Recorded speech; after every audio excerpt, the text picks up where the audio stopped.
Hello, welcome to the WeighPay group. In this video, we're going to take a look at the new WeighPay Enterprise Scale application.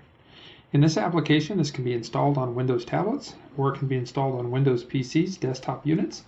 And so we're going to go ahead and take a look at some of the functionality in this video. This will be a longer than normal video because there's quite a bit of software here to show, but we want to show that we can create tickets both for B2B. We can do retail walk-in, or we can do internal transactions. And we'll go over kind of all three of these in this video just to show you how powerful this scale application is. Now, should this be at an internal station, then you would not have the option to create retail or business, or vice versa. You can remove those buttons should you need to. Also, as a quick little highlight, we can look at existing dispatches. We call them work orders in our system. And so we'll go here. Let's kind of maybe drop back and see if we can't pick up some work orders for some previous dates. So you can see that we have these work orders, and if we double click, we can see that it's a dispatch type and that it was created on, that it's related to a contract, and you can kind of see all the different details that are already associated, such as the driver and the truck and the roll-off. I can reschedule this if I need to reschedule it. But we'll take a look at work orders here in a little bit. And also I have my full contract engine, so I can type in a contract number, or I can just hit find contracts, and it'll pull back my entire contracts that are open and available. And so red meaning these are sales, green meaning these are inbound purchases.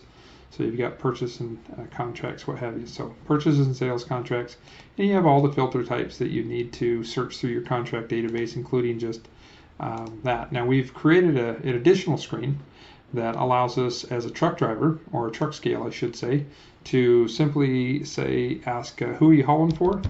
And you can say, okay, I can see that you're hauling for a specific customer. And so you can say, I'm hauling for a AAA company. For instance, we could double click this or tap it with our finger if we're using a touchscreen device. And on that device, we would then pull back any available tickets. So you can see these are transactions that have been started and they're in my yard. I've either gotten the lightweight or the heavyweight depending on which direction the truck is coming. So the red would typically indicate that there's a load that is going to be leaving. So we would get the lightweight, load up the vehicle, get the heavyweight when it leaves. Vice versa, the green ones, typically inbound purchases, they come in heavy, we get the heavyweight, they drop their load, we then get the lightweight. And so these are existing trucks. You can see this is a new one, this one's been here for 8 days, this one's been here 26 days. So you can store these transactions in active mode if you need to. And then the center section would show us any work orders that we had available. I don't have any work orders for this company to be able to start a scale fulfillment from a work order. Now down here you can see we do have 2 contracts, and I could open up a contract right now and create a transaction against this contract to create a fulfillment. So very quickly we can identify who it is that's on our scale. We then can look to see if they're returning to our scale because they've already been there today and we've either gotten their light or heavyweight, or if it's a dispatch load that's arriving, or whether it's an unannounced load that's coming in, but it is already has a contract that they're part of a fulfillment. So that's just kind of at a high level, making it fairly easy for scale operators to identify who they're working with. Of course, you can go to this account page. You can scroll by phone, business, all kinds of different filters to be able to identify the account that you're dealing with, including scanning their ID, scanning a barcode, what have you. So there's quite a bit of functionality for us to speed up that search process.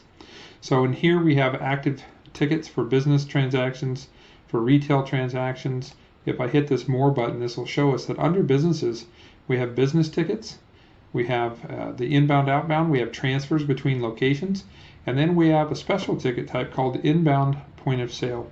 And what that means for waste companies is that I have an inbound product that's going to increase my inventory, but I need to create an AR bill for it, where these standard tickets would be more in line with a purchase transaction for suppliers. This would be more for your customer base.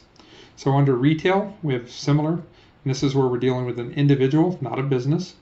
But you can see here how we have individual retail tickets, and then we have a inbound transaction where they're delivering green waste or delivering some product to us, and we need to bill them on an invoice for that.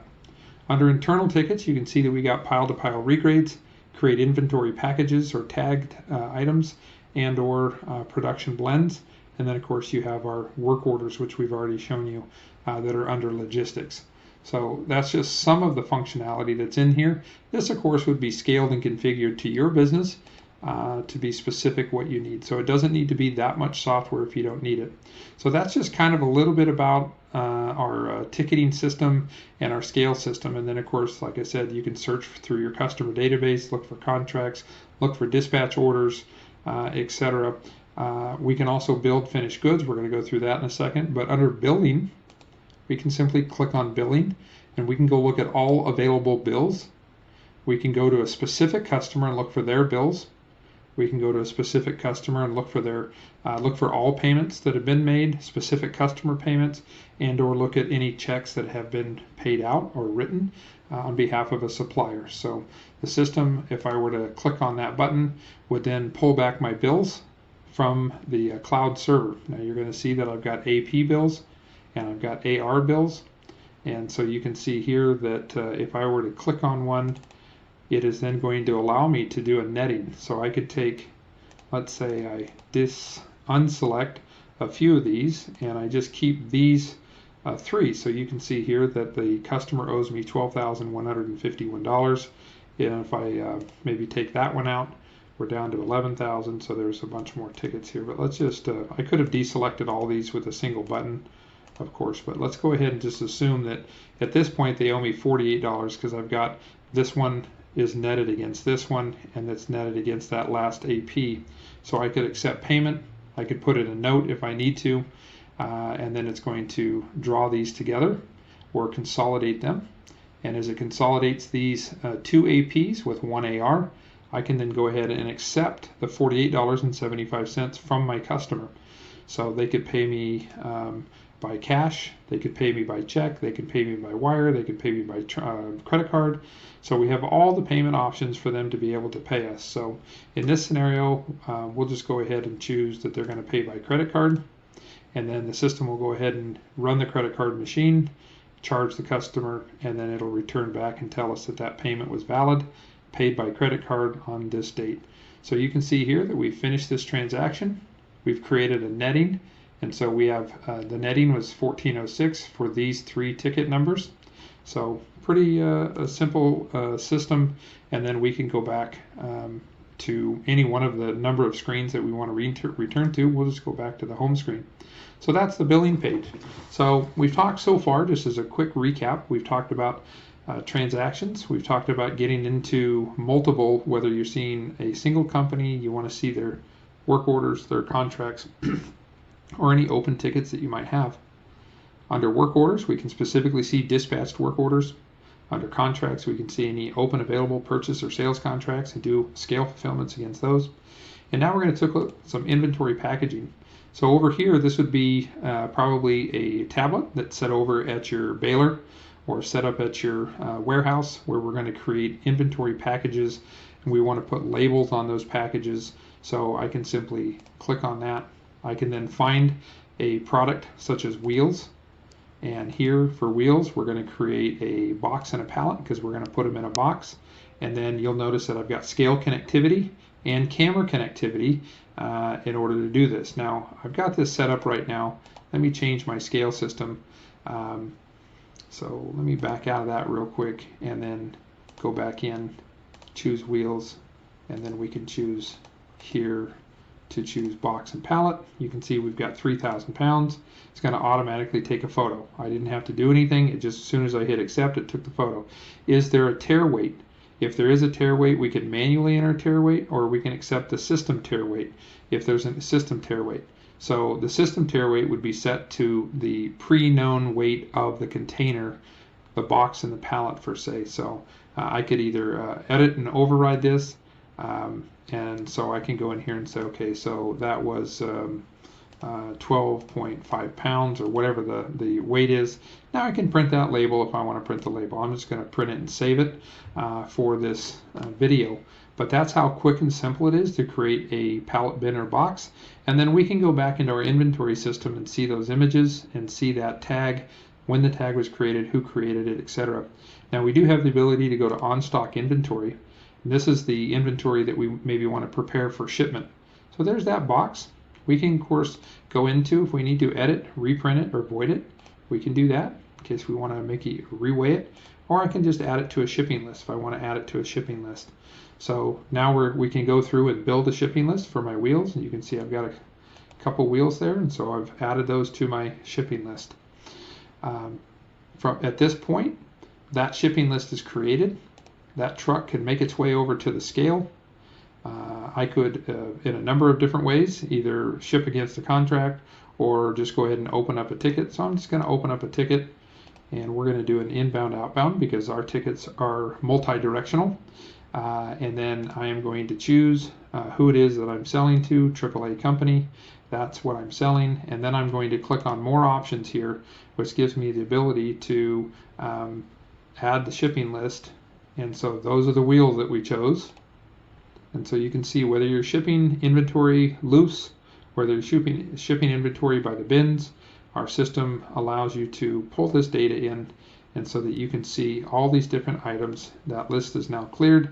It's now been transferred to a scale ticket, in which case you can see the items here, and you can look at the details. Tag 1003 is built right into that, so making it very simple for you to see which tag belongs to which product.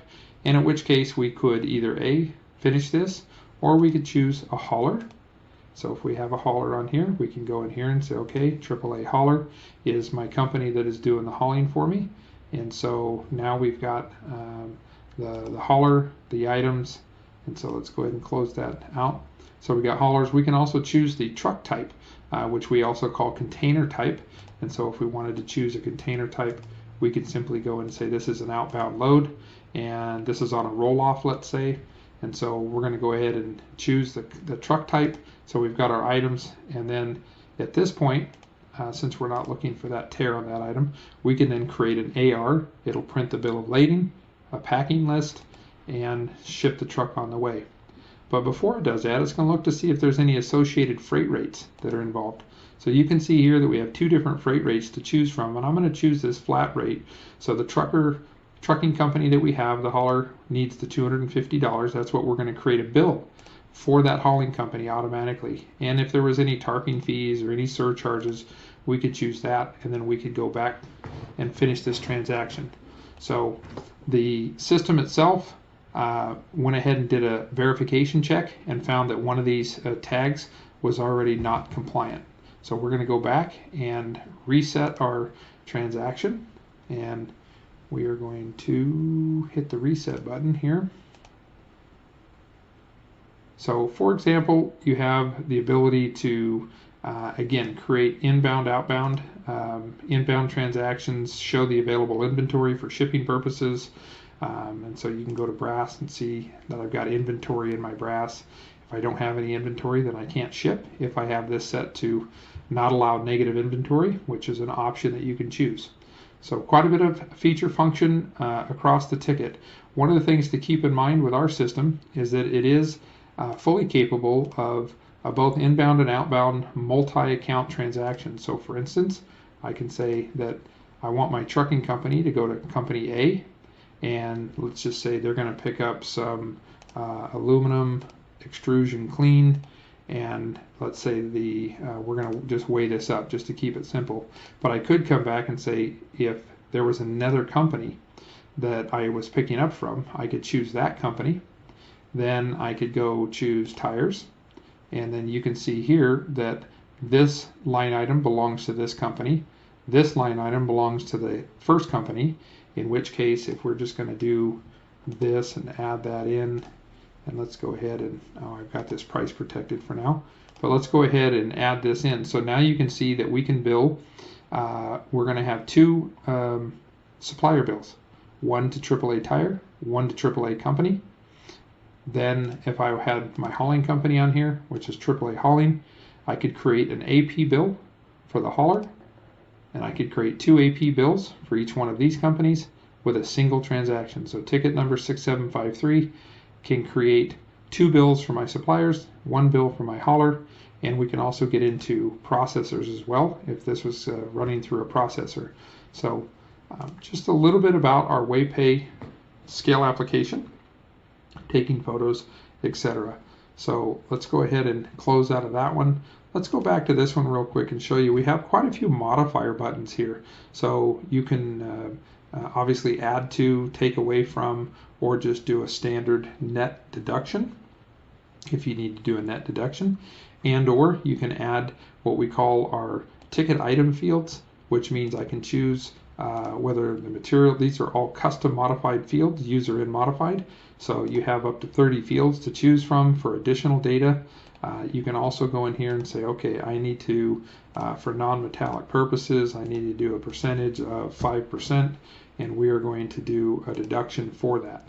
So you can see that the system is set up to collect quite a bit of additional information should it need to be, especially if there's also additional deductions. You can do a line item split, take photos of that line item split should it be contaminants or waste. I can convert that line item into a finished good. If I bought it as a finished good and I'm going to sell it, I can go ahead and create a tag right on the scale. So quite a few feature functions in this program, too much to go through in a simple video, but I just kind of wanted to give you an idea of the kind of functionality that we have in the WeighPay Enterprise Scale application. So again, we can go back to our home page where you can see that we've got reports also built in, and then you can look at the products that are in your system. Keep in mind that our system is already ready to be used in offline mode because it stores the products, it stores your entire customer base, it stores your all of your price sheets, all your contracts, all your work orders. Everything is saved in the local device so that if you lose internet connectivity, network connectivity, or there's some kind of a disconnect from our servers, you have offline mode, and so you can run 24/7 uninterrupted regardless of your conditions, because we take that data and we store it online, and then we synchronize back when we return back to online mode. It would synchronize any of those offline tickets. So one of the most advanced scale systems in the recycling industry, because it allows you to have a cloud hosted solution, but it also acts as a locally hosted solution. So it's really what we call a hybrid cloud. So pretty powerful tools in the WeighPay Enterprise application. I hope you've enjoyed this high-level overview of WeighPay Enterprise. Remember, WeighPay, so advanced it's simple.